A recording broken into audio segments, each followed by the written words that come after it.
Hola a todos, mi nombre es Alejandra Montesinos, soy física, profesora de la Facultad de Artes Liberales, y hoy día los quiero invitar a hacer un recorrido por el conocimiento que existe en torno a la evolución del universo.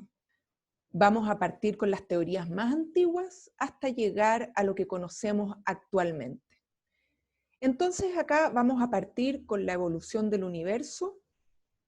Y vamos a empezar con el modelo más antiguo que existe, que es el modelo geocéntrico, en el cual, como la palabra lo dice, geo es tierra, céntrico es el centro. Entonces es el modelo en el cual la Tierra es el centro del universo. Como podemos ver acá en las imágenes, acá está la Tierra y todo giraría, digamos, en torno a ella. ¿Sí? Lo mismo acá estaría la Tierra y todo el resto estaría alrededor de ella. Ahora, las características que tiene este modelo, por supuesto, es que la Tierra es el centro del universo. Fue un modelo planteado por Ptolomeo el siglo II después de Cristo y que tuvo una duración muy larga, ¿sí? Porque también concordaba con las creencias que existían en esa época, sobre todo creencias religiosas, en las cuales la Tierra, digamos, era el centro. Acá les voy a mostrar un video de cómo se vería, digamos, este modelo de Ptolomeo. Se dan cuenta, la Tierra está en el centro, los planetas orbitan en torno a la Tierra con unas trayectorias, digamos, también rotando sobre sí mismos, y fíjense que el Sol también orbita en torno a la Tierra. Entonces, este fue el primer modelo, la primera concepción que se tuvo tanto de nuestro sistema solar como del universo completo, porque el resto, digamos, de la esfera celeste era, digamos, un objeto fijo en el universo. Luego tenemos el modelo heliocéntrico que cambia este paradigma y ahora pone al Sol en el centro del universo. Esto principalmente porque las observaciones que se empezaron a hacer en ese momento, cada vez más precisas, hacían que el modelo geocéntrico fuera inconsistente, no calzaba con las observaciones. Y acuérdense que la ciencia está basada en evidencia, en observaciones. Entonces, si las observaciones no cuadran con el modelo, es porque tenemos que modificar el modelo que estamos haciendo.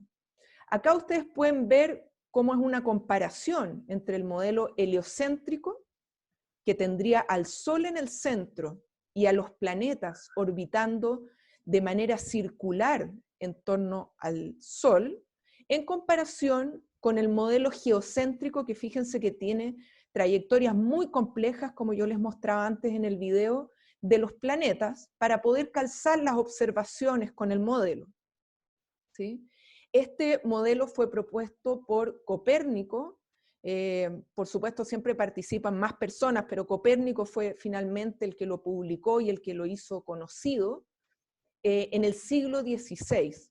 ¿Sí? Entonces ahí ustedes se dan cuenta de la cantidad de tiempo en la cual se creyó que la Tierra era el centro, y ahora entonces Copérnico nos muestra que, bueno, en realidad el Sol es el centro de este sistema y son los planetas los que orbitan en torno al Sol. Acá está el libro de Copérnico, pueden ver la imagen que él planteaba, digamos, de su sistema heliocéntrico. Luego vino Kepler en 1609, que postuló tres leyes que son más bien cuantitativas, ¿sí?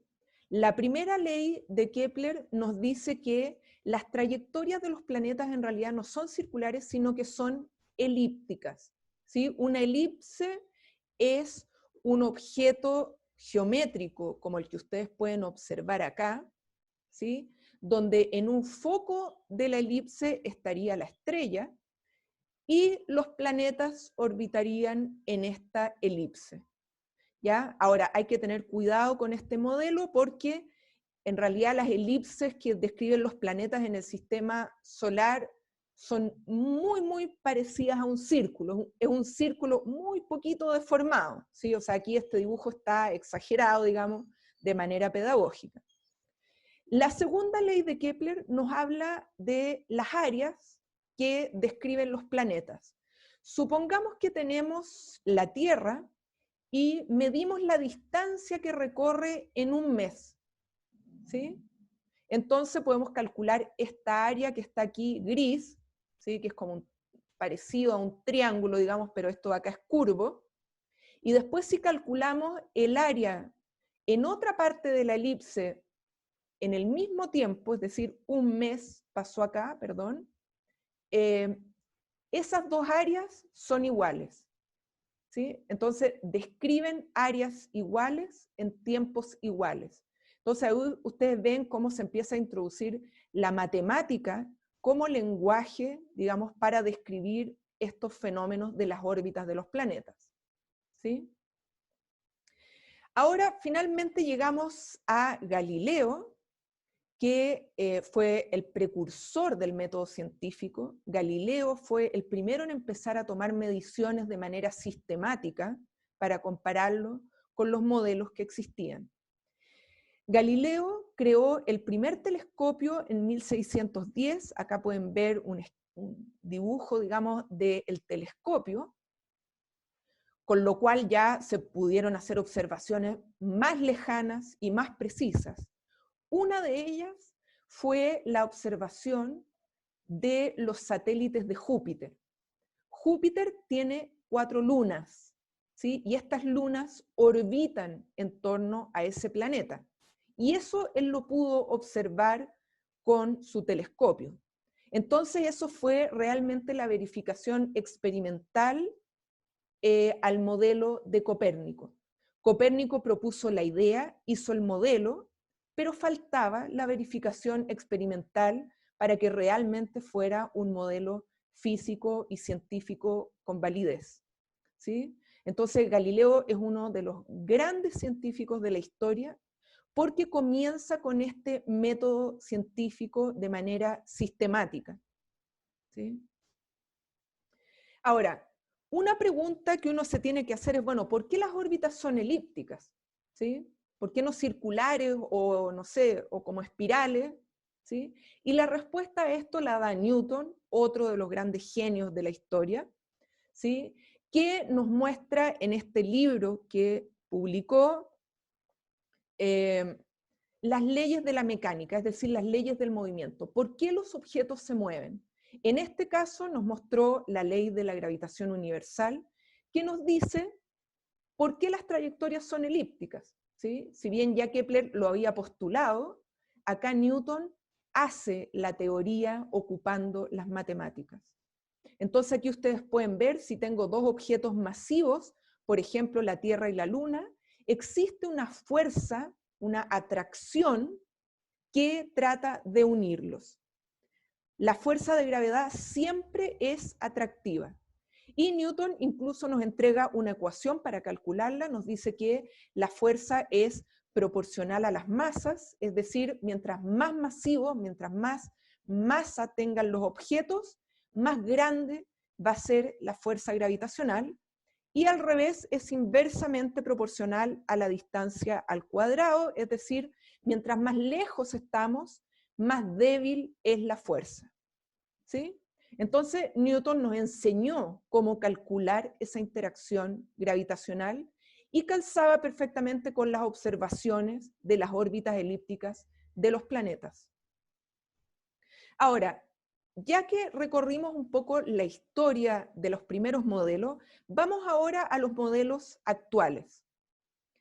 Y aquí llegamos a la relatividad general de Einstein, que la postuló en 1915, que lo que buscaba era explicar qué es lo que genera esa interacción gravitacional. Por ejemplo, entre la Tierra y la Luna no es que haya una cuerda o algo físico que genere esa atracción, ¿sí? Entonces, dada esa pregunta, Einstein formuló la relatividad general diciendo que en realidad lo que ocurría es que las masas curvan el espacio-tiempo. Y esa curvatura es la que hace el efecto de la fuerza de gravedad. Como lo pueden ver acá a la derecha, tenemos al Sol, tenemos la Tierra, el Sol curva ese espacio-tiempo y hace entonces que la Tierra orbite en torno a ella. Lo mismo acá, podemos ver la Tierra, la Luna, y cómo la Tierra también con su masa curva el espacio-tiempo y hace que la Luna orbite, digamos, en torno a ella. Entonces Einstein lo que nos entrega es la justificación, entender cómo se produce la interacción, ya que Newton nos había entregado esencialmente una receta de cómo calcular esa interacción. Ahora, por supuesto, hay que ir mucho más allá del sistema solar. Acá pueden observar la Vía Láctea, acá también pueden observar los primeros estudios extragalácticos, ¿sí? Ya no estamos solamente en el sistema solar. Hubble en el año 1923 hace las primeras observaciones extragalácticas de la galaxia Andrómeda, que es la galaxia más cercana a la Vía Láctea. Entonces ya nos damos cuenta que el universo es mucho más grande y extenso de lo que se pensaba en un comienzo. Ahora, ¿cuál es la gran predicción o una de las grandes predicciones que hace la relatividad general? Cuando Einstein resuelve sus ecuaciones de la relatividad general, se da cuenta que el modelo le permite cambiar el tamaño del universo. Es decir, las ecuaciones le dicen que el tamaño del universo va cambiando con el tiempo, por ejemplo, se puede ir agrandando. Eso a Einstein realmente no lo puede soportar, digamos, ¿sí? Era demasiado para él creía que el universo era estático, entonces introduce un término extra a sus ecuaciones, que es este de acá que llamamos constante cosmológica, para hacer que su universo fuera estático, ¿sí? Ahora el problema es que en 1930 llega Hubble de nuevo con sus observaciones y nos muestra que en realidad el universo sí se mueve, el universo es dinámico y el universo se expande. Como podemos observar acá en este globo, si ponemos sobre la superficie del globo galaxias que están unas con otras, este globo se va inflando. Y eso es lo que podríamos decir que es la expansión del universo. Todas las galaxias se alejan unas de otras. Y bueno, pobre Einstein, dice acá, ¿cómo se me vino a ocurrir semejante tontera de introducir este término, siendo que la respuesta él la tuvo ahí en sus narices, digamos? ¿Sí? Pero finalmente la realidad es que el universo sí se expande. Ahora, ¿cuál es la demostración de la expansión del universo?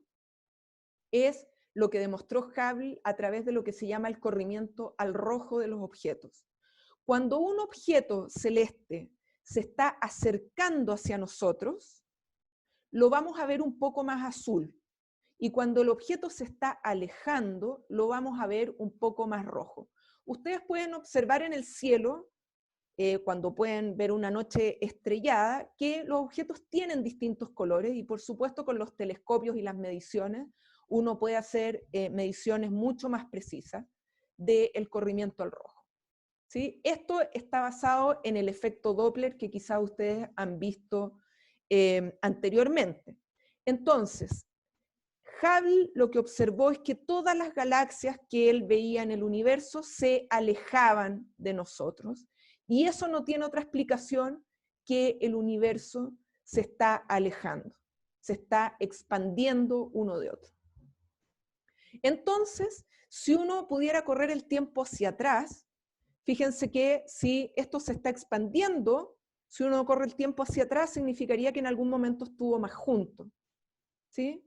Y eso entonces nos da, digamos, la visión actual que tenemos del universo. Acá estaríamos ahora, la edad del universo se estima en 13,7 billones de años y habría partido, digamos, en un origen en el Big Bang, que sería cuando toda la materia estaba junta en un solo punto, muy densa y caliente, para luego después empezar a expandirse y llegar hasta lo que observamos hoy en día. Entonces podríamos llegar a las siguientes conclusiones después de todo lo que hemos conversado. Primero, muy relevante entender que la ciencia va cambiando a lo largo del tiempo.